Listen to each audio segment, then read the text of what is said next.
Olá, muito boa tarde. Hoje é quinta-feira, dia 10 de novembro, e está começando mais um Diário Legislativo. No nosso jornal você fica por dentro dos principais assuntos em discussão na Câmara e na cidade de São José dos Campos. Fique agora com os destaques desta edição. Conheça os projetos da pauta de votação da sessão desta quinta-feira. Cidadania, você conhece o Vote? Ferramenta disponível no site da Câmara que permite ao cidadão opinar sobre os projetos de lei em discussão aqui no Legislativo. Atletas e professores de educação física da Prefeitura pedem apoio da Câmara para receber salários atrasados. Na quarta matéria sobre o orçamento municipal, vamos falar sobre as consequências da crise e da queda de arrecadação nas contas do município. E em nossa entrevista de estúdio, a presidente da Comissão de Direito Médico e da Saúde da OAB de São José dos Campos comenta sobre o crescente número de ações judiciais na área. Seja muito bem-vindo, o Diário Legislativo está no ar.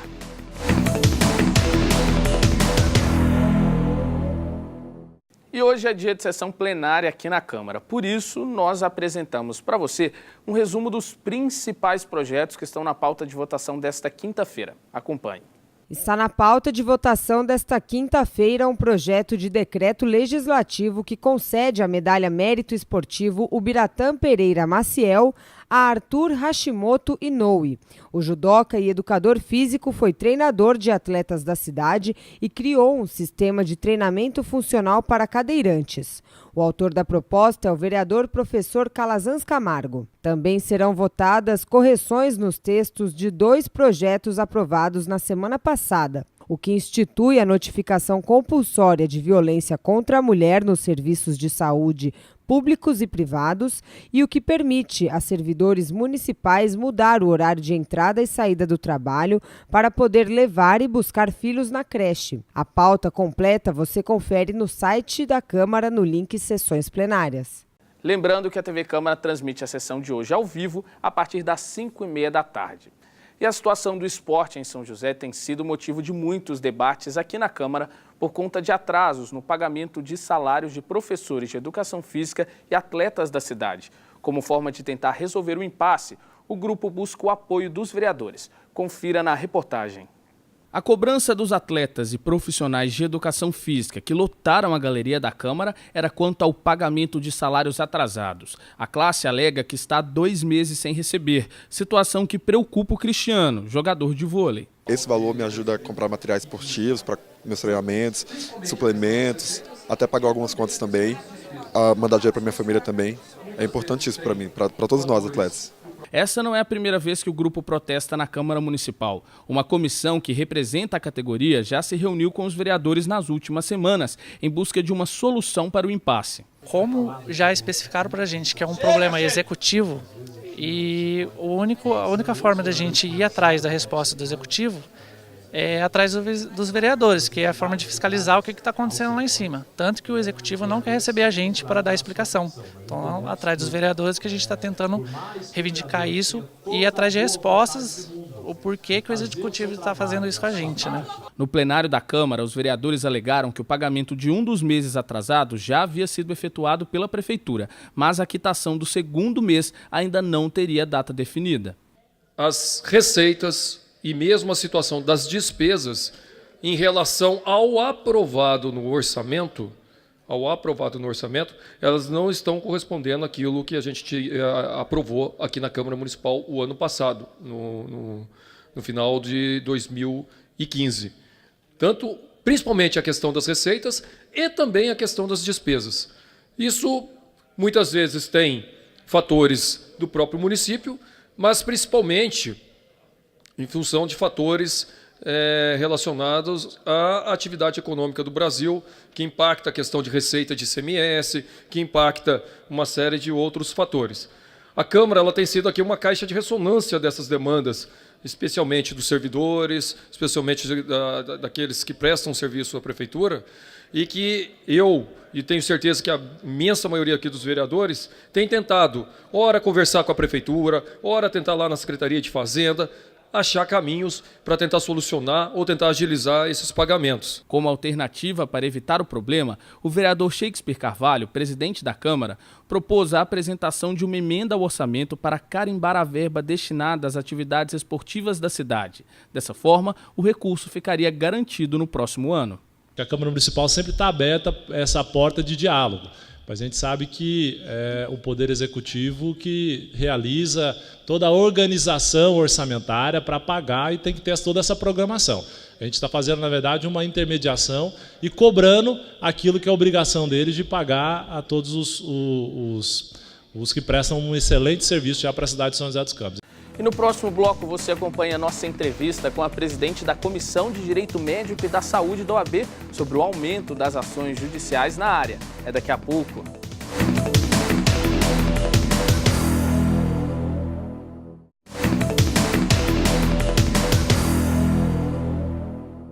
Olá, estamos de volta com o Diário Legislativo. A saúde é uma das áreas de maior atenção da sociedade. E ainda assim, principalmente aqui no Brasil, muita gente reclama de problemas nos atendimentos das redes pública e privada. Aqui em São José, as ações judiciais envolvendo queixas como dificuldade de agendamento de cirurgias e consultas e falta de cobertura dos planos de saúde têm aumentado. Sobre o assunto, a repórter Viviane Catolin conversou com a presidente da Comissão de Direito Médico e da Saúde da OAB. Confira.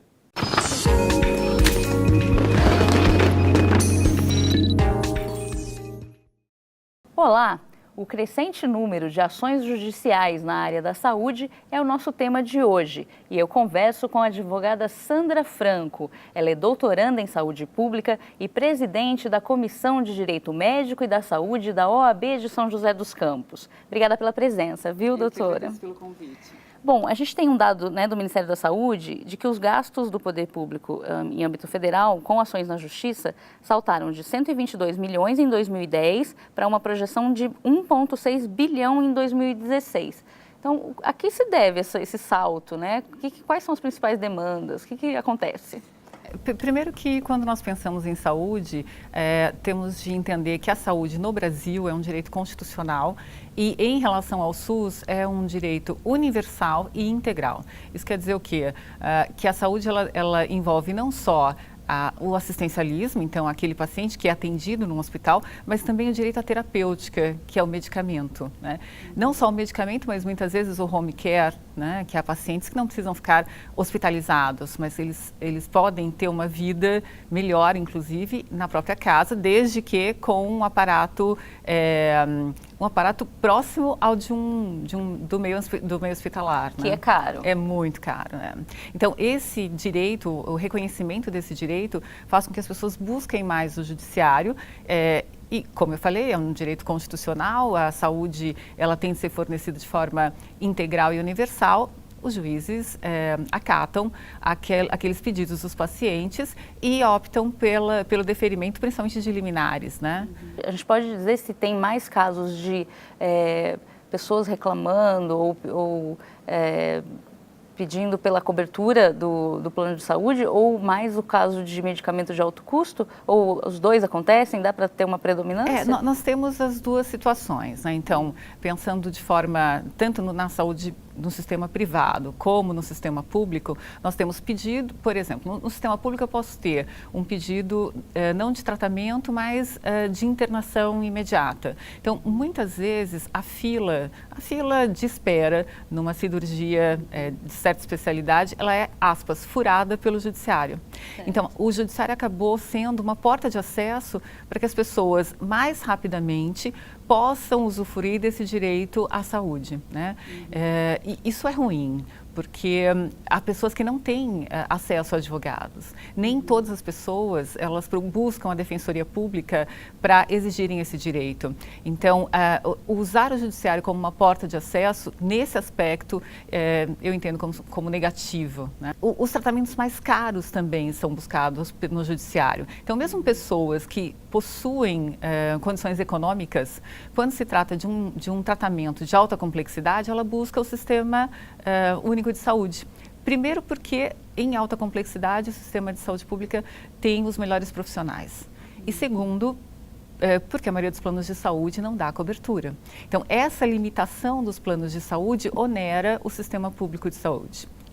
No caso do sistema privado de saúde, as ações ocorrem normalmente pela negativa de cobertura de certos procedimentos. Então, o paciente acaba por fazer o pagamento antecipado e depois ele busca, através da justiça, o seu direito ao reembolso. E na maioria das vezes ele consegue.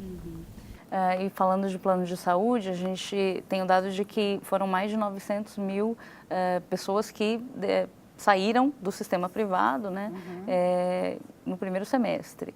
Então, isso tem um impacto, claro, no SUS, porque pode gerar até uma superlotação, né, ou piorar uma situação já de superlotação. E para a operadora, qual que é a consequência? A operadora, todo plano de saúde ele funciona por um sistema de mutualismo, né?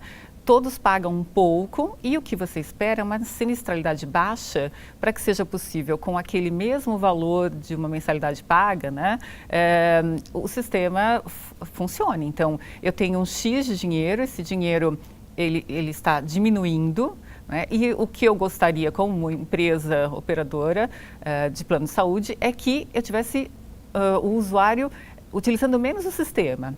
Para que isso ocorra, então, para que seja possível continuar oferecendo planos de saúde, né, e o usuário tenha pelo menos uma certa qualidade no serviço que é oferecido, as operadoras elas teriam que investir mais no que a gente chama de o contrário desse sistema de agora, investir mais na saúde e não investir na doença. Né? Então, buscar de maneira preventiva, evitar que esses usuários ficassem doentes. Porque dessa forma nós teríamos um gasto menor pelas operadoras de saúde. Então, mudar o foco, o investimento na saúde e não o investimento na doença. Né? Então, ao invés de aumentar o número de credenciados, criar situações para que os usuários se alimentem melhor, façam mais exercícios e tudo aquilo que todo mundo sabe não faz, né? Para que a saúde ela fique equilibrada. Porque a doença é um desequilíbrio da saúde. E os planos deveriam ser utilizados somente quando há esse desequilíbrio. Né? Então, essa falta de consciência, muitas vezes, também do próprio usuário e dos médicos que oneram os planos, pedindo vários exames, muitas vezes desnecessários, faz com que você tenha aí, principalmente com a perda, né, de usuários, um sistema próximo à falência mesmo. Qual o seu entendimento sobre a questão do teto dos gastos públicos, que é uma tendência, né, e ainda está com a PEC 241, isso ficou bem evidente. Tem impacto na saúde? Se eu tenho aí uma limitação de gastos com a saúde, me sobra a única coisa que me sobra é melhorar o gerenciamento. Então, em tese, o gestor ele tem que escolher melhor onde ele vai aplicar esse dinheiro.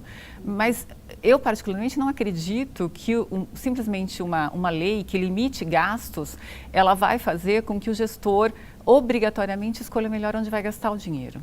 Né? Então, nós vamos continuar tendo dinheiro que vai saindo pelo ralo, literalmente, escorrendo, com compras desnecessárias, construções de hospitais que são desnecessárias, muitas vezes que não são hospitais sequer equipados. Não basta limitar os gastos, mas sim aumentar, inclusive, uma fiscalização de como se gasta. Então, volta e meia nós temos aí escândalos que envolvem, inclusive, profissionais de saúde com gastos elevados de próteses, de órteses, de medicamentos que não deveriam ser sequer prescritos. E o sistema tem gastado demais. Obrigada, viu, Sandra, por vir aqui, para explicar para a gente essas situações que estão acontecendo na nossa cidade, inclusive. Eu que agradeço pelo convite e fico à disposição. Bom, a gente vai ficando por aqui. Até a próxima.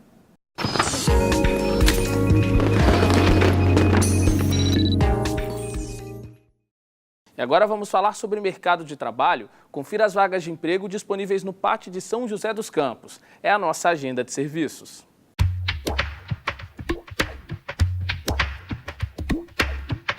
O PAT, Posto de Atendimento ao Trabalhador de São José dos Campos, tem oportunidades de emprego para diversas áreas. As vagas disponíveis são para controlador de entrada e saída, encarregado de frios, estoquista, operador de caixa e promotor de vendas. Para se candidatar é fácil. É só comparecer ao PAT levando o RG, CPF, carteira de trabalho e o cartão cidadão. O PAT fica na Praça Afonso Pena, número 175, no centro.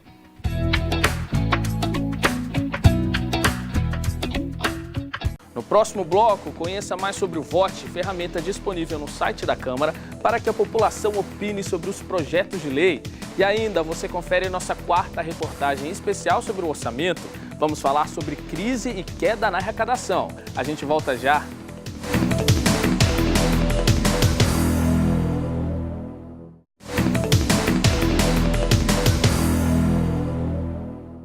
Estamos de volta com o Diário Legislativo.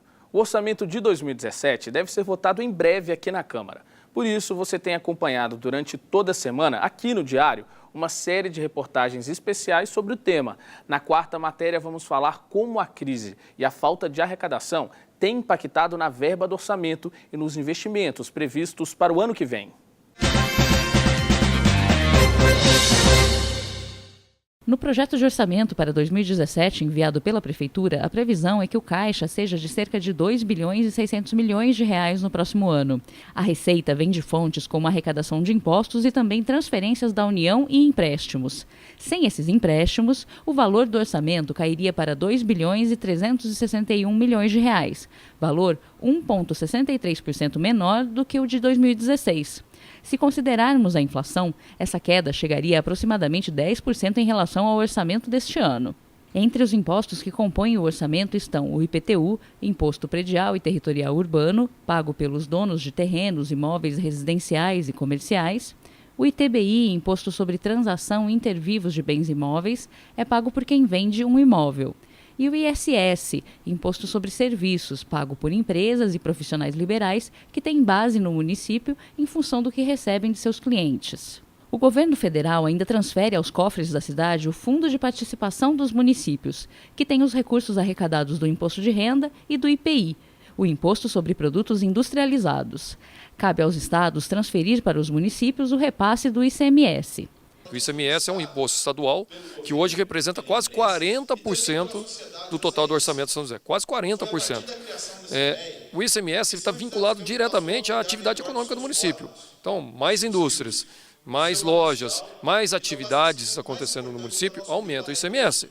Isso só é possível se a gente tiver São José sendo um lugar que atraia investimentos, o que infelizmente não tem acontecido. Ora em função da lei de zoneamento, ora em função de discussões de que o sindicato é muito radical. Assim, algumas entraves estão aparecendo e não estão fazendo com que São José seja um local atrativo para investimentos. Então a gente precisa debater isso com a sociedade, debater isso com a cidade e ter a perspectiva de que São José possa ser uma cidade, aos olhos dos investidores, um lugar agradável e atrativo para se investir. Só assim que a gente vai voltar a recuperar a receita. São José já foi a segunda cidade do estado no tamanho de sua economia, só perdendo a capital, isso em 2001. Hoje é a 8ª cidade. Com a economia em crise, a arrecadação tributária caiu. A Prefeitura contabilizou queda na arrecadação de 65 milhões de reais até agosto de 2016. Para vereadores, a queda na arrecadação pode ser combatida com maior fiscalização e atração de novos empreendimentos. Esse novo governo tem que necessariamente enxugar gastos supérfluos, né? Rever contratos, chamar todos os prestadores de serviço e realmente ver se o preço está justo, porque é momento não só do município, mas como do estado e também em nível federal, enxugar um pouco os recursos. Também eu acho que tem que trazer novas empresas, criar um projeto, já tem um projeto, ele não foi votado, mas já existe um projeto de incentivo fiscal para as empresas, tanto para as novas, que vêm e trazem sua planta para São José dos Campos, como para as que já existem, desde que elas criem novas plantas, uma GM criando um novo carro para ser produzido aqui, ela teria um incentivo fiscal. Muitas pessoas são contra, porque você traz a empresa e depois nada segura a empresa aqui, ela pode ir embora no momento que ela quiser. Mas desde que ela vem e crie empregos para São José dos Campos, é uma outra maneira de deixar a cidade forte. E se a receita projetada não for atingida, a proposta de orçamento prevê a possibilidade de remanejamento. Na verdade, a peça orçamentária ela tem 2 dispositivos que eu acho importante, que um chama-se remanejamento. Então, no projeto está previsto no seu artigo 7º um remanejamento de até 20%, em torno de 450 milhões de reais. O que é o remanejamento? De repente você faz uma peça orçamentária onde você vai se gastar, por exemplo, na construção de uma creche. E a necessidade é outra naquele momento. Então você pode remanejar esse recurso para fazer essa outra coisa que precisa. Outro dispositivo também que chama ARO, antecipação de receita orçamentária. Para você, por exemplo, você vai ter uma arrecadação prevista para o mês que vem ou para daqui 2 meses, você pode antecipar esse gasto, já que você vai receber. Por exemplo, IPVA. Entendeu? Então, tudo isso sintetiza uma maneira de você diminuir essa falta de recursos que vai ter. E vamos agora saber como fica o tempo na tarde desta quinta e também para sexta-feira. A tarde desta quinta-feira tem poucas nuvens e a possibilidade de chuva é maior à noite. A máxima alcança os 30 graus, mínima 18. Amanhã o céu fica aberto em toda a região e a chance de chover é pequena. A máxima chega aos 28 graus, mínima 21. E você sabia que aqui em São José a população pode opinar sobre os projetos de lei em discussão na Câmara? Essa é a proposta da plataforma Vote, disponível no nosso site. Com a novidade, você, cidadão, pode dizer se é favorável ou contrário às propostas dos vereadores. E ainda é possível compartilhar a opinião nas redes sociais. Tá vendo esse visto aqui em destaque no canto direito do site da Câmara? Esse aí é o Vote, uma ferramenta criada para que a população opine sobre os principais projetos de lei em discussão. É bem simples, basta um clique para ter acesso às propostas dos vereadores. Na página inicial, o internauta confere um resumo do projeto e já fica sabendo qual vereador é o autor. Para mais informações, ainda é possível acessar a justificativa da proposta e o projeto na íntegra também está disponível para download. Aí, depois de se informar sobre a matéria, é hora de dar a sua opinião. Você é contra ou a favor do projeto de lei? O botão verde é para os votos favoráveis, o vermelho, contrários. O placar atualizado com o resultado da enquete fica disponível na página e é possível ainda saber quantos votos cada matéria recebeu. O processo é confidencial e os votos são secretos, mas quem quiser pode compartilhar nas redes sociais e ainda convidar amigos a participar. Vale lembrar que na ferramenta ainda é possível deixar um comentário sobre cada um dos projetos. Sua opinião é importante e pode influenciar a decisão dos vereadores em plenário. Pratique a cidadania, participe! E o Diário Legislativo fica por aqui. A gente agradece a sua companhia, tenha uma ótima tarde e até amanhã.